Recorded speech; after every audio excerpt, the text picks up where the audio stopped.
बात करेंगे यश कुमार की अपकमिंग मूवी के बारे में। जैसा कि जानते हैं दोस्तों, भोजपुरी के सुपरस्टार यश कुमार की आने वाली अपकमिंग फिल्म मूवी की टाइटल की बात करें नागराज रखा गया है। फाइनली बात करें भोजपुरी फिल्म स्टार यश कुमार अपनी नई फिल्म नागराज मूवी को लेकर काफी चर्चाओं में बने हुए हैं। तो वहीं बात करें इस फिल्म का फर्स्ट लुक रिलीज कर दिया गया है, जिसमें यश कुमार नागराज के रोल में जच रहे हैं। वहीं बात करें फिल्म में खूब सारा एक्शन और इमोशन भरा हुआ है। वहीं बात करें महानवमी के पावन अवसर पर भोजपुरी सिनेमा के सुपरस्टार यश कुमार और अपर्णा मलिक स्टार नागराज और चंडकाली का धांसू फर्स्ट लुक आउट कर दिया गया था। वहीं बात करें इस फिल्म ने अपने ही पहले ही लुक से दर्शकों के बीच जबरदस्त उत्साह पैदा कर दिया था। वहीं बात करें फिल्म को यश कुमार के प्रोडक्शन में बन रही, जबकि इस राजकिशोर प्रसाद डायरेक्ट कर रहे हैं। बात करें इस मूवी की कहानी खुद यश कुमार और मनोज कुशवाहा ने लिखी, जो एक बेहतरीन मनोरंजक और सस्पेंशन से भरा हुआ है। वहीं बात करें नागराज और चंडलिका का फर्स्ट लुक रिलीज होने के बाद यश कुमार ने अपनी खुशी जाहिर करते हुए इस फिल्म का फर्स्ट लुक दर्शकों को बहुत ही पसंद आया, क्योंकि इसमें एक अनोखी कहानी के साथ दमदार एक्शन और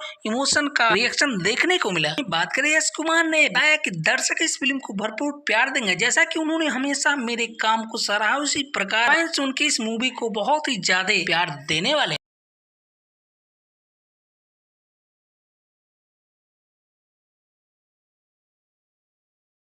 वहीं बात करें फिल्म का म्यूजिक साजन मिश्रा ने तैयार किया, वही गाने को राजेश मिश्रा और धर्म हिंदुस्तानी ने लिखे। इस बार फिल्म में एक्शन की जिम्मेदारी प्रदीप खड़क्का ने ली। बात करें नागराज मूवी में एक्शन का जबरदस्त तड़का देखने को मिलने वाला। फाइनली दोस्तों बात करें इस मूवी की रिलीज डेट की, तो अभी तक ट्रेलर रिलीज नहीं किया गया, लेकिन खबरों की माने बहुत जल्द इस मूवी से रिलीज किया जाएगा। दोस्तों वीडियो अच्छी लगी हो तो वीडियो को लाइक, चैनल पे नए हो तो प्लीज सब्सक्राइब करना ना भूलें।